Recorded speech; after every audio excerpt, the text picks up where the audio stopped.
प्रकृति का नियम है, स्त्री पुरुष के संयोग से संतान का जन्म होता है। यह नियम जीव जंतुओं और मनुष्यों के लिए भी है। लेकिन द्वापर युग के महाभारत काल में एक कथा ऐसी भी आती है जिसमें एक कन्या का जन्म प्रकृति के इस नियम से हटकर हुआ था। मत्स्यगंधा के विषय पर हमने एक शॉर्ट वीडियो बनाई थी जिसे आप सभी ने बहुत पसंद किया और उस विषय पर पूरी जानकारी साझा करने के लिए कहा। इसीलिए आज हम इस वीडियो में मत्स्यगंधा के जन्म से लेकर उनके बारे में शास्त्रों में जो भी वर्णन मिलता है उसे प्रमाण के साथ जानेंगे। यह कथा सुनकर बहुत से लोगों ने इसे झूठ मनगढ़ंत कथा कहा, इसीलिए यह वीडियो प्रमाण के साथ अपलोड की गई है। वहीं अगर आप इसे आज के वैज्ञानिक दृष्टिकोण से देखेंगे, आज के आधुनिक काल में आपने सरोगेसी और आईवीएफ नाम की तकनीक सुनी होगी। वहीं पिछले दशक से वैज्ञानिक हाइब्रिड बर्थ तकनीक पर भी अध्ययन कर रहे हैं, जिसमें दो अलग अलग प्रकार के जीवों के डीएनए को मिलाकर एक नई प्रजाति को जन्म दिया जाता है। यही सब विज्ञान आज से 5000 वर्ष पूर्व हमारे शास्त्रों में वर्णित किया हुआ है। महाभारत के अंशावतरण पर्व के 63वें अध्याय में वर्णन मिलता है कि एक बार पूर्व काल में उपरिचर वसु नाम के एक राजा हुए, जिनका नाम कुछ पौराणिक कथाओं में सुधन्वा भी कहा गया है। उन्हें देवराज इंद्र ने चेदी देश का महाराज बना दिया। कुछ समय राज करने के बाद राजा वसु अस्त्र शस्त्रों का त्याग करके आश्रम में रहने लगे और भारी तप करने लगे, जिससे इंद्र को अपने पद के जाने का डर सताने लगा और उन्होंने उन्हें दर्शन देकर उन्हें भटकाकर तपस्या से निवृत्त कर दिया। तब उनके पितरों ने प्रसन्न होकर उन्हें आज्ञा दी कि वे हिंसक पशुओं का वध करें और प्रजा की रक्षा करें। इसीलिए वे अपने रथ पर आरूढ़ होकर वन में निकल गए। उस वसंत मास में वह वन बड़ा ही मनमोहक हो गया था, जिससे राजा का हृदय काम वेदना से भर उठा और वह घूमते घूमते एक रमणीय अशोक वृक्ष की छांव में लेट गए। फूलों की सुगंध और मनोरम दृश्य से राजा के मन कामाग्नि जल उठी, जिससे उनका तेज स्खलित हो गया। तब उन्होंने विचार करके उस तेज को एक पात्र में डालकर पुत्रोत्पत्तिकारक मंत्र से अभिमंत्रित करके अपने पक्षीबाज को दिया और उसे अपनी पत्नी महारानी गिरिका को सौंपने के लिए कहा। किंतु रास्ते में एक अन्य बाज पक्षी द्वारा उस पात्र में मांस होने की आशंका से उस पर टूट पड़ा। उनके युद्ध करने के कारण वह पात्र यमुना जी के जल में गिर गया। उसी जल में अद्रिका नाम की एक अप्सरा रहती थी, जिसे ब्रह्मा जी ने मछली बनने का शाप दिया था। उस पात्र को उस मछली ने तदनंतर ही ग्रहण कर लिया। 10वां मास आने पर उस मछली को जाल में बांध लिया और उसका उदर चीर कर एक कन्या और एक कुमार को निकाला।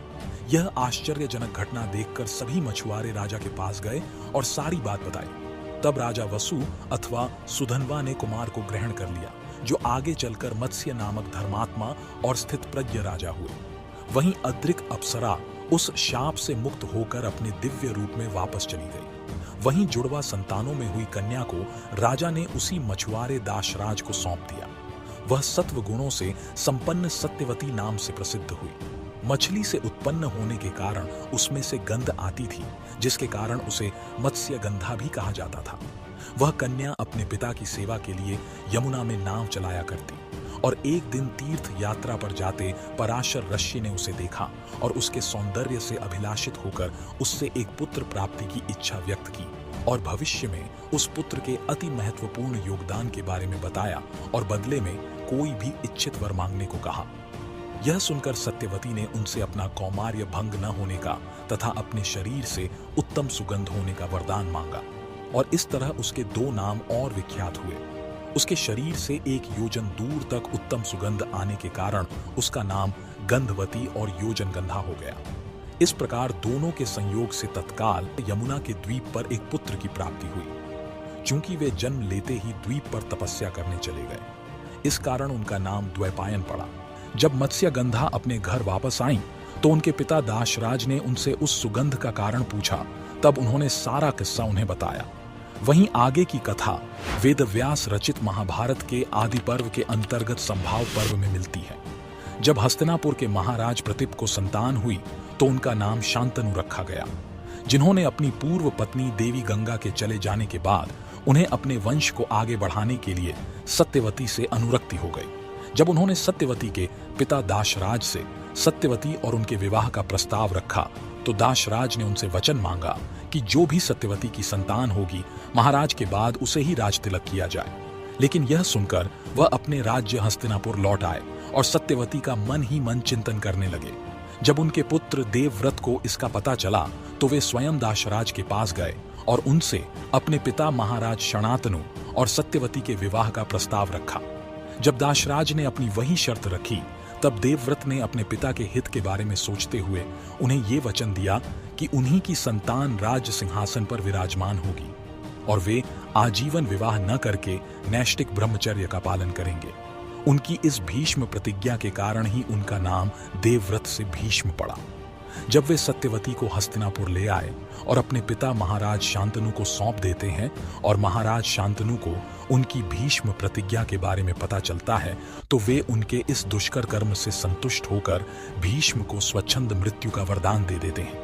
उनके विवाह के कुछ समय पश्चात शांतनु और सत्यवती के 2 पुत्र हुए, चित्रांगद और विचित्रवीर्य। विचित्रवीर्य के यौवन अवस्था पर पहुंचने से पहले ही महाराज शांतनु की मृत्यु हो गई और तब भीष्म ने अपने वचन अनुसार चित्रांगद को राज्य पर बिठाया। चित्रांगद अपने शौर्य के घमंड में सबका तिरस्कार करने लगे और तब एक दिन उन्हीं के समान नाम वाला एक गंधर्व चित्रांगद उन्हें युद्ध की चुनौती देने आया। उन दोनों के युद्ध में शांतनु पुत्र चित्रांगद मारे गए। इसके बाद शांतनु के दूसरे पुत्र विचित्रवीर्य को राज्य सिंहासन पर बिठाया गया। अगर आप किसी विषय पर वीडियो चाहते हैं तो आप अपना सुझाव हमें कमेंट बॉक्स में दे सकते हैं। वीडियो अच्छी लगे तो लाइक और सब्सक्राइब करना ना भूलें।